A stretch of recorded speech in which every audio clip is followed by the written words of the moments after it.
اب ہم آتے ہیں امام بخاری کی طرف. ان کا نام کیا ہے, ان کا تعارف کیا ہے؟ تو امام بخاری کا نام کیا ہے؟ نام جی ان کا محمد. کیا نام ہے ان کا؟ نبی علیہ الصلوۃ والسلام کے نام پہ ان کا نام رکھا گیا ہے، اور یہ آپ سے محبت کا ایک انداز ہے. اس سے آپ اندازہ کر سکتے ہیں کہ امام بخاری رحمہ اللہ کے والد گرامی نبی علیہ الصلوۃ والسلام سے کتنی محبت کرتے تھے کہ بیٹے کا نام کس کے نام پہ رکھا ہے؟ آپ کے نام پہ رکھا ہے. اور کیا رکھا ہے؟ محمد. محمد نام ہم بھی رکھتے ہیں، لیکن ہم کیا کرتے ہیں؟ ہم کہتے ہیں محمد ابو بکر، پھر محمد کو اڑا دیا جائے گا اور بچے کو کیا کہا جائے گا؟ ابو بکر. ہم نام رکھتے ہیں کیا؟ محمد اسماعیل، پھر محمد کو اڑا دیا جائے گا اور بچے سے کیا کہا جائے گا؟ اسماعیل. جبکہ وہ لوگ نبی علیہ الصلوۃ والسلام کے نام پہ بچوں کا نام رکھتے تھے تو پھر اسی نام کا استعمال کیا کرتے تھے، اور یہ آپ سے محبت کا اظہار ہے. امام بخاری کے والد کا نام کیا ہے جی؟ اسماعیل. اور دادا کا نام کیا ہے؟ ابراہیم. یہ کون سا انداز ہو گیا؟ بالکل نبی السلام کا انداز. آپ کا نام کیا تھا؟ محمد. اور جناب اسماعیل جو اوپر نبی ہیں وہ آپ کا نسب ان سے ملتا ہے، وہ آپ کے اوپر جا کے باپ بنتے ہیں، اور ان کے باپ پھر ابراہیم علیہ السلام ہیں. تو وہی انداز ہے، محمد بن اسماعیل بن ابراہیم. اوپر جا کے پردادا ہے مغیرہ. یہ مغیرہ جو ہے یہ سب سے پہلے مسلمان ہوئے ہیں. تو امام بخاری کے دادا مسلمان ہوئے ہیں پہلے کہ پردادا؟ کیوں جی صاحب بتائیے گا ذرا. میں نے کہا تھا آپ کو جگا کے رکھوں گا ذرا. تو کون پہلے مسلمان ہوئے ہیں؟ جی ہاں، پردادا پہلے مسلمان ہوئے ہیں، مغیرہ. اور جن کے ہاتھ پہ مسلمان ہوئے ان کا نام تھا یمان الجوفی. اسی سے امام بخاری کو کہا جاتا ہے الجوفی. یعنی کہ امام بخاری کا اپنا قبیلہ جوفی نہیں ہے، لیکن جن کے نام پہ مسلمان ہوئے تھے پردادا وہ جوفی تھے، اسی مناسبت سے ان کو جوفی کہا گیا. امام بخاری کے جو دادا ہیں ابراہیم، ان کا تذکرہ کتب میں نہیں ملتا کہ انہوں نے کوئی خاص کارنامہ سر انجام دیا ہو، علم میں ان کا کوئی مقام ہو. اس بارے میں ہمیں معلومات نہیں مل سکیں. لیکن ان کے جو والد گرامی ہیں ان کا نام کیا ہے؟ اسماعیل. یاد کرواتے رہیں ذرا مجھے، ان کا نام کیا ہے؟ اسماعیل. ان کے بارے میں تذکرہ ملتا ہے. امام ابن حبان بہت بڑے محدث ہیں، اور ان کی کتاب ہے جس کا نام ہے ثقات. اس کتاب میں وہ لکھتے ہیں کہ امام بخاری کے والد ہیں اسماعیل بن ابراہیم، وکنیتہ ابو الحسن، اور ان کی کنیت ابو الحسن ہے. کان من تلامید مالک، کہ امام بخاری کے والد گرامی امام مالک بن انس کے شاگرد ہیں. کس کے شاگرد ہیں؟ کس کے شاگرد ہیں؟ امام مالک. لگتا ہے آواز شاید اسپیکر کی کوئی، لگتا ہے کوئی شاید امام مالک کہہ رہا ہوں، جو 4 اماموں میں سے ایک ہیں. 4 بڑے امام، اور ہم الحمدللہ چاروں اماموں کو مانتے ہیں. 4 اماموں میں سے ایک امام کون ہے؟ امام مالک. تو امام مالک کے شاگرد ہیں کون؟ یعنی کہ امام بخاری کے والد اسماعیل. امام بخاری کے والد اسماعیل کس کے شاگرد ہیں؟ امام مالک کے. اور انہوں نے حماد بن زید، یہ بھی بہت بڑے محدث ہیں، انہیں بھی دیکھا تھا. اور عبداللہ ابن مبارک، یہ بھی بہت بڑے امام ہیں، ان سے انہوں نے باقاعدہ مصافحہ کیا تھا. تو یہ تذکرہ ہمیں ملتا ہے امام بخاری کے والد کا. اچھا، اب جوفی کے بارے میں نے بتا دیا کہ امام بخاری کو جوفی کیوں کہا جاتا ہے. کیا جواب ہے کیوں کہا جاتا ہے جی؟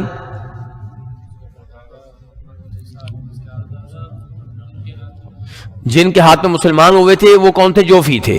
اچھا، ان کو بخاری بھی کہا جاتا ہے. اب بخاری کیوں کہا جاتا ہے؟ کیونکہ یہ بخارا سے تھے. بخارا کہاں واقع ہے آج کل جی؟ نہیں، رشیا تو ازبکستان. کہاں ہے؟ ازبکستان. بخارا کس جگہ کا نام ہے؟ شہر ہے ازبکستان کا. اور آپ اگر غور کریں، یعنی کہ جو مشہور 6 کتب ہیں، کون کون سی؟ بخاری شریف، مسلم شریف، ابو داؤد، ترمذی، نسائی، ابن ماجہ، 6 کے 6 کے جو امام ہیں وہ عربی نہیں ہے، وہ عربی. اس کا مطلب یہ ہے، اس میں پیغام دینا چاہ رہا ہوں میں آپ کو کہ ہم لوگ جو عربی نہیں ہیں محنت کر کے ہم بھی دین کے اچھے عالم بن سکتے ہیں. اگر اسی طرح ٹائم دیتے رہیں تو ہم ایک اچھے عالم بن سکتے ہیں، لوگوں کے لیے رہبر و رہنما کی حیثیت اختیار کر سکتے ہیں. تو امام بخاری بھی دیکھیے کہاں سے آئے، کتنی دور سے آئے اور کتنے بڑے امام بنے. ہر مسجد میں ان کا نام گونج رہا ہے، ہر ممبر پہ ان کا نام گونج رہا ہے. تو یہ ہے امام بخاری رحمہ اللہ. یہ کب پیدا ہوئے؟ 13 شوال 194 ہجری. یہ چیزیں آپ نوٹ کریں، آپ سے میں سوال کر سکتا ہوں. امام بخاری کب پیدا ہوئے ہیں؟ 13 شوال 194 ہجری میں امام بخاری پیدا ہوئے ہیں. تو نبی علیہ الصلوۃ والسلام کے کتنے سال کے بعد آئے ہیں امام بخاری؟ جی بتائیے گا ذرا. نبی علیہ السلام کے فوت ہونے کے کتنے سال بعد امام بخاری پیدا ہوئے ہیں؟ جی 184. یعنی کہ آپ فوت ہوئے 11 ہجری کو اور امام بخاری پیدا ہوئے 194 ہجری کو. تو یہ کتنا بنا پھر؟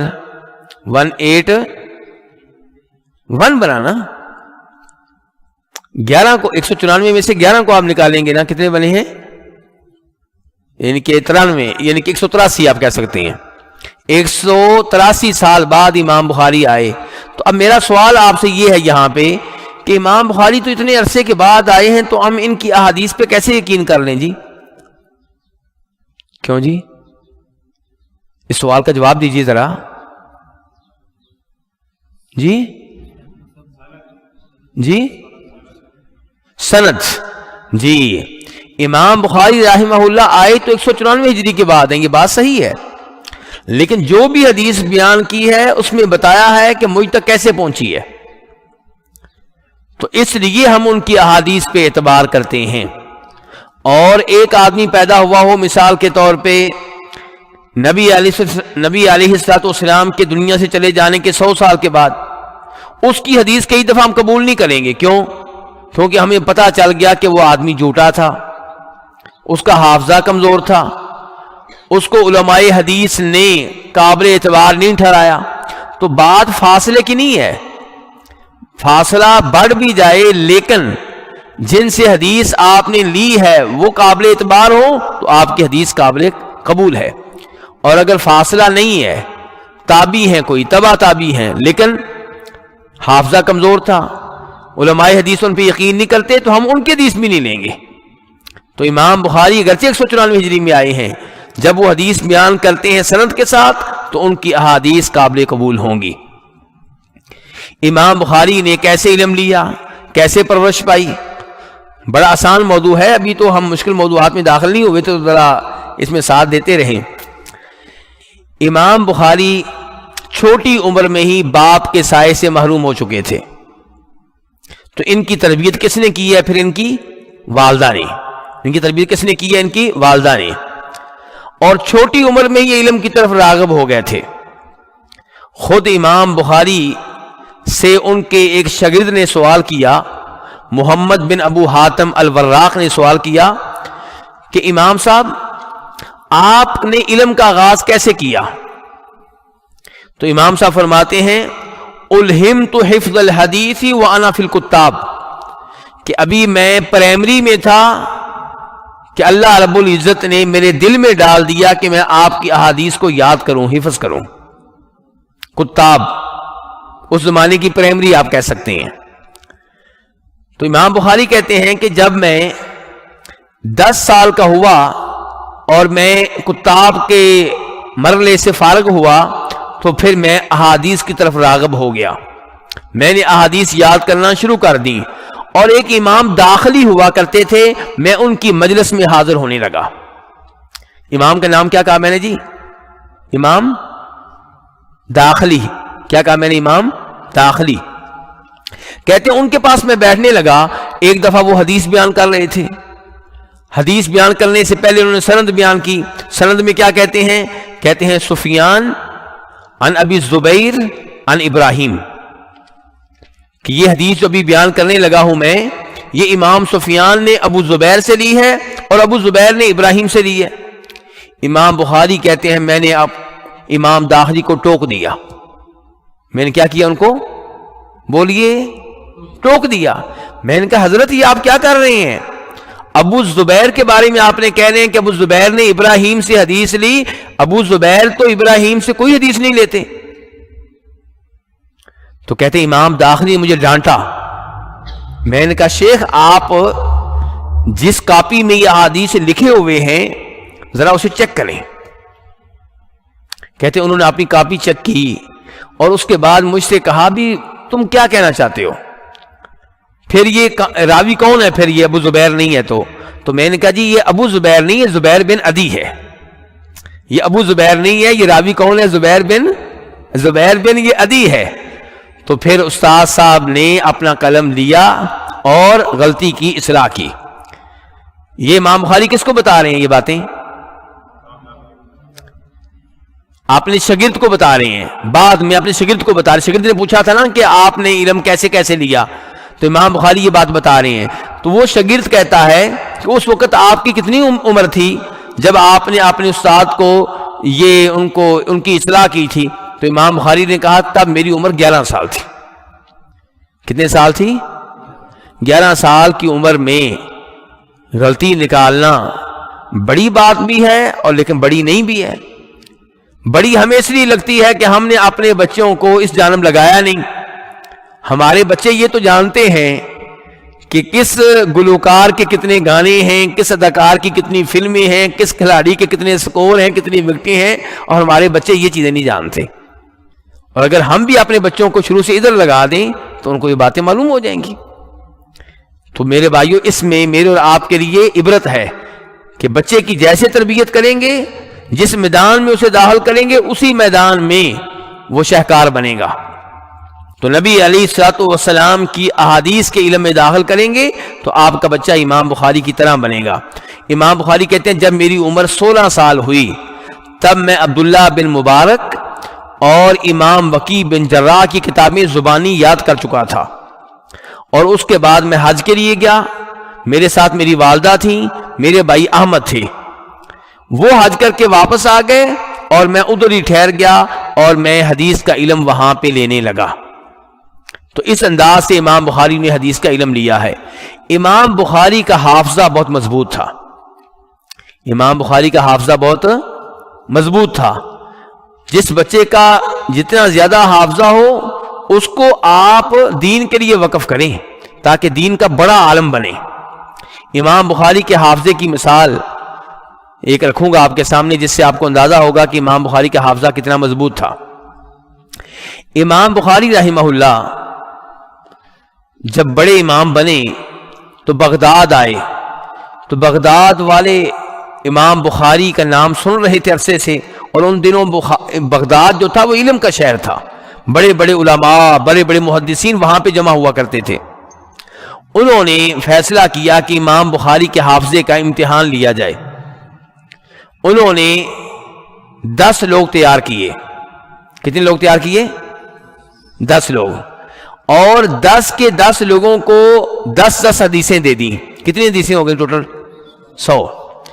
اور ہر ایک سے کہا کہ تم نے حدیث بیان کرنی ہے لیکن سند کسی اور حدیث کی ہو اور متن کسی اور حدیث کا ہو، یعنی کہ اللہ کے رسول کے الفاظ کسی اور سند کے ساتھ لگا دینے ہیں۔ یعنی کہ ایک حدیث جو ہے وہ امت تک پہنچی ہے ان کے واسطے سے، انہوں نے ان سے لی، انہوں نے ان سے لی، یہ 4 آدمی کی سند ہے، اور دوسری حدیث کی سند یہ ہے۔ تو آپ ہر حدیث کی سند کو تبدیل کر دیں دوسری حدیث کی سند کے ساتھ، اور امام بخاری کے سامنے یہ حدیث رکھیں، امام بخاری کو پتہ چلتا ہے کہ نہیں چلتا؟ یعنی کہ امام بخاری اگر واقعی ان کا حافظہ اچھا ہے تو پھر تو ہمیں بخاری شریف کے اوپر اعتماد ہو جائے گا نا، اور اگر پتہ چلتا ہے یہ تو بولنے والے ہیں پھر تو خطرہ یہ ہے کہ ادھر بھی بولنا گیا ہوں۔ تو اس لیے علماء کرام اپنے شاگردوں کا، اپنے مشائخ کا حافظہ چیک کیا کرتے تھے۔ چنانچہ امام بخاری کے سامنے ایک آدمی کھڑا ہوا، پہلا آدمی حدیثیں بیان کرنی شروع کر دی۔ پہلی حدیث بیان کی، امام بخاری نے کہا لا اعرفہ، یہ حدیث میرے علم میں نہیں ہے، دوسری حدیث بیان کی اسی آدمی نے، امام بخاری نے کہا لا عارفہ، یہ حدیث میرے علم میں نہیں ہے۔ تیسرے آدمی نے، امام بخاری کہہ رہے ہیں لا عارفہ، یہ حدیث میرے علم میں نہیں ہے۔ 10 حدیثیں اور امام بخاری بس یہ کہہ رہے ہیں میرے علم میں نہیں ہے۔ لوگ امام بخاری سے مایوس ہونا شروع ہو گئے۔ ان کو امید تھی کہ اگر ان کا حافظہ اچھا ہوا تو فوری طور پہ غلطی نکالیں گے، کہیں گے بھی یہ تم غلطی کر رہے ہو، لیکن امام بخاری بس اتنا کہہ رہے ہیں کہ مجھے معلوم نہیں ہے۔ 10 کے 10 آدمیوں نے حدیثیں اس انداز سے بیان کی اور امام بخاری کا ایک ہی جواب تھا۔ کیا جواب تھا جی؟ لا عارفہ، یہ حدیث میں نہیں جانتا، میرے علم میں ایسی کوئی حدیث نہیں ہے۔ جب وہ 100 حدیثیں ختم ہو گئی پھر امام بخاری اٹھے اور امام بخاری نے کہا کہ پہلے آدمی نے پہلے نمبر پہ یہ حدیث بیان کی تھی، اس میں یہ غلطی تھی اور اس کی صحیح سند یوں ہے۔ دوسرے نمبر پہ اس نے یہ حدیث بیان کی تھی اور اس میں یہ غلطی تھی اور درست طریقے سے وہ حدیث اس انداز سے ہے۔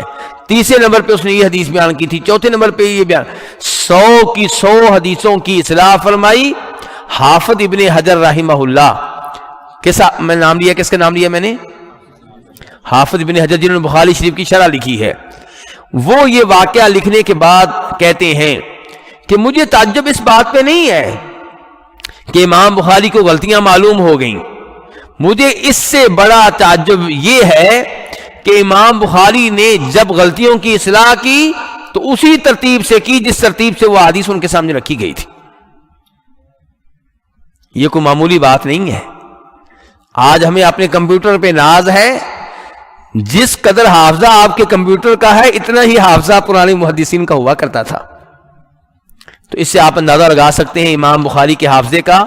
یہ واقعہ خطیب بغدادی تاریخ بغداد میں لے کر آئے ہیں اور انہوں نے یہ واقعہ حافظ ابن عدی سے لیا ہے، اور حافظ ابن عدی کہتے ہیں کہ میں نے یہ واقعہ بغداد کے متعدد مشائخ سے سنا ہے۔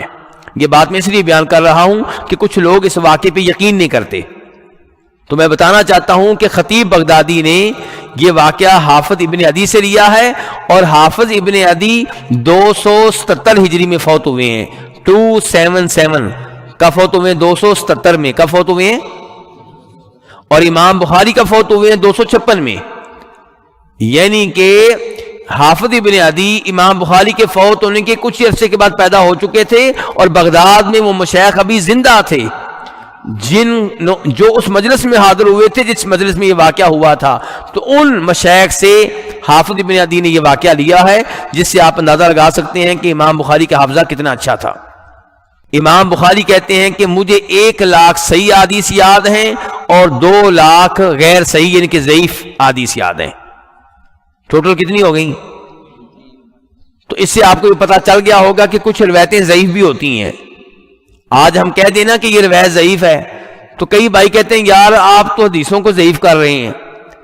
ضعیف کا مطلب یہ ہوتا ہے کہ یہ روایت، اس کے بارے میں دعویٰ کرنا کہ نبی علیہ الصلوۃ والسلام نے یہ حدیث بیان کی ہے، یہ دعویٰ ثابت نہیں ہو سکا۔ یہ دعویٰ کیا گیا ہے لیکن اس کی دلیل نہیں مل سکی، اس کا پکا ثبوت نہیں مل سکا، اس لیے ہم کہتے ہیں کہ روایت ضعیف ہے اور صحیح نہیں ہے۔